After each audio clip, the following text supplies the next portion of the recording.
জনাব ফরিদ আসমিন এই পর্যায়ে বক্তব্য রাখবেন।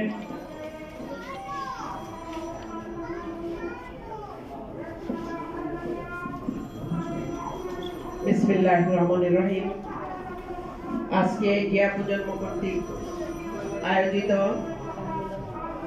বৈষম্য বিরোধী ছাত্র জনতার যারা শহীদ হয়েছেন তাদের পরিবার বা সদস্যকে কিছু আর্থিক সাহায্য এবং শহীদ প্রেসিডেন্ট জিয়াউর রহমানের হাতে গড়া যে দল তার প্রতিষ্ঠাবার্ষিকী উপলক্ষে আজকের এই প্রোগ্রামের সম্মানিত সভাপতি অ্যাডভোকেট কাউসার জাহান মুন্নি, প্রধান অতিথি হিসেবে উপস্থিত রয়েছেন বাংলাদেশ জাতীয়তাবাদী দলের অন্যতম স্থায়ী কমিটির সদস্য, সারা বাংলাদেশের নারী সমাজের অহংকার, যার হাত ধরে তিল তিল করে রাজনীতি করে আজকে আমরা এই মঞ্চে বসার সুযোগ হয়েছে, সেই আমাদের সংগ্রামী নেতা বেগম সেলিমা রহমান।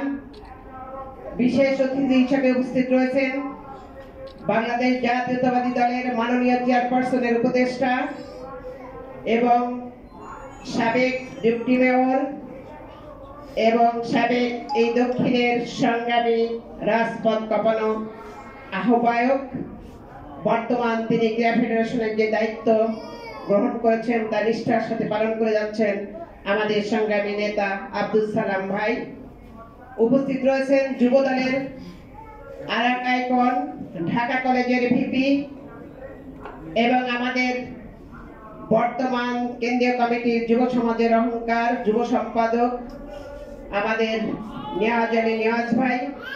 উপস্থিত রয়েছেন স্বেচ্ছাসেবক দলের নেতৃবৃন্দ, কেন্দ্রীয় নেতৃবৃন্দ এবং এখানে সঞ্চালক হিসেবে উপস্থিত রয়েছে জিয়া প্রজন্ম দলের আমার ছোট ভাই সরোয়ার হোসেন রুবেল, আমার সামনে জিয়া প্রজন্ম দলের কেন্দ্রীয় কমিটি এবং বিভিন্ন পর্যায়ের জেলা বিভাগ পর্যায়ের নেতৃবৃন্দ। আসসালামু আলাইকুম। বক্তৃতা দিবেন আমাদের বিশেষ অতিথি, মাননীয় বিশেষ অতিথি এবং প্রধান অতিথি। আমি শুধু একটি কথাই বলবো যে আজ থেকে ৪৫ বছর আগে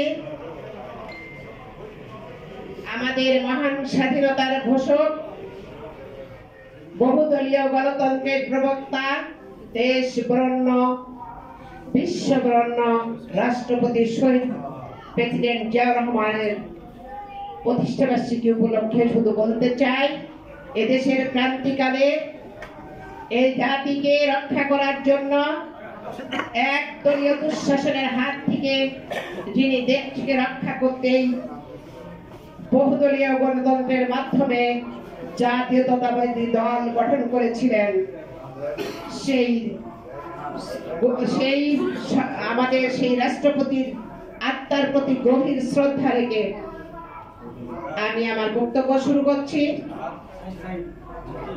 1 মিনিট শুধু বলতে চাই, আজকে রুবেল এবং মুন্নি যে উদ্যোগটা নিয়েছে, এই বৈষম্য বিরোধী ছাত্র জনতার আর্থিক সহায়তা, এটা অত্যন্ত একটি সুখ্যাতি এবং বলবো যে খুব ভালো কাজের উদ্যোগ।